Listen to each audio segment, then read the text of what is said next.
ई कहानी अछि मुजफ्फरपुर जिलाक, जतऽ कहबाक लेल तऽ बसातमे लीचीक मिठास मेझरायल रहै छै, मुदा आइ काल्हि तकनीकक दुनियासँ तेहन बिर्रो उठलैए जे सबके छगुन्तामे राखि देलक अछि।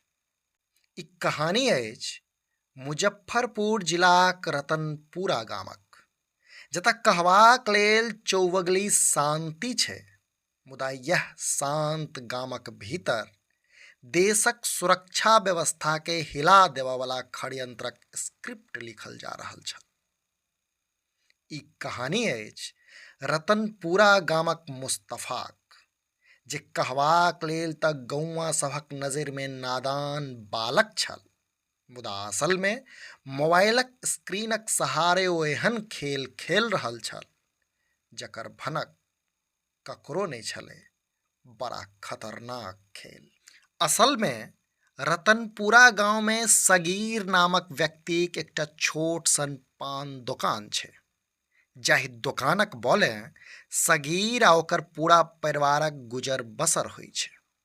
वएह सगीरक 17 वर्षक बेटाक नाम अछि मुस्तफा। देखयमे एकदम साधारण, एकदम सीधा, पढ़ाई लिखाइक नाव पर मात्र 8वां पास। मने ओकरा ने नीकसँ हिंदी ज्ञान आ ने अंग्रेजी एक, मुदा ओकरा हाथमे स्मार्टफोन की एलै बुझू पैंख लागि गेलै। ओकर दुनिया बदलि गेलै। दिन भरि मोबाइलमे हेरायल रहयवला युवकके देख कऽ लोक बुझैत छल जे गेम खेल रहल अछि, मुदा ई लड़का तऽ गेम कऽ रहल छल, सेहो देशक सुरक्षा व्यवस्थाक खिलाफ।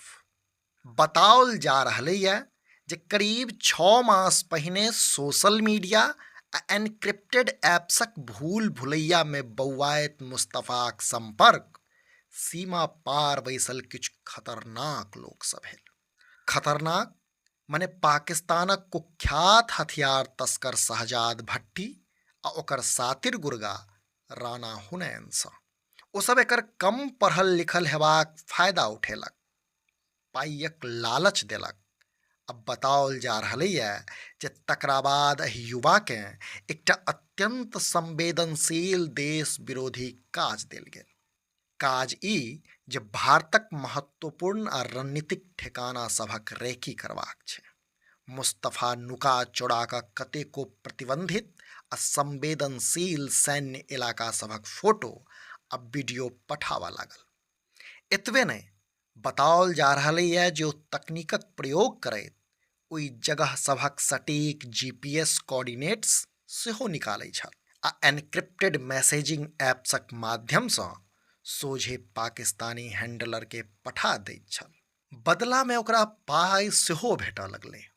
पाइयक नशामे ओ अन्हरा गेल आ टेलीग्राम पर ग्रुप बना कऽ अपन संगी साथी सभक सेहो ब्रेन वॉश करबाक कोशिश करऽ लागल। मुस्तफाके गलतफहमी छलै जे ओकर ई हरकत देशक सुरक्षा एजेंसी नहि देख रहल अछि।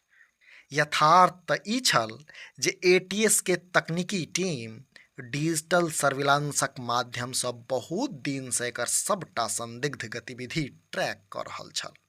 मने ATS के रडार पर मुस्तफाक मोबाइल आबि चुकल छल आ आब बेर छलैक एहि कहानीके द एंड करबाक।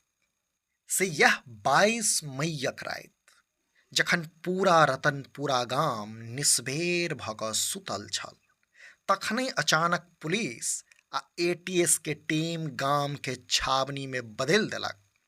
मुस्तफाके घर घेर लेलक आ घरमे घुसि कऽ ओकरा ATS अपन हिरासतमे लऽ लेलक।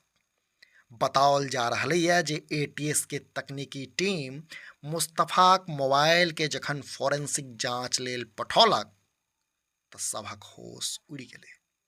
मोबाइलसँ डिलीट भऽ चुकल डेटा, चैट, बैकअप आ फाइल सभक जखन रिकवरी भेल तऽ ओहिमे देश विरोधी डेटा, सेनासँ जुड़ल संवेदनशील वीडियो सभक पूरा भंडार भेटल अछि।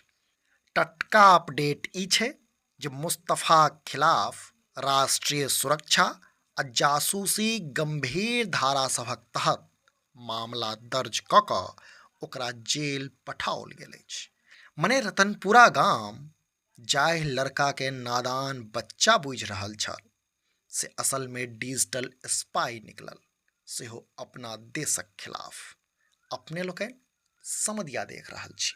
जँ ई वीडियो फेसबुक पर देख रहल छी तऽ हमर सभक पेज के फॉलो करी, आ जँ यूट्यूब पर देख रहल छी तऽ चैनल के सब्सक्राइब करैत जाय। वीडियो में अंत धरि बनल रहबाक लेल धन्यवाद। नमस्कार।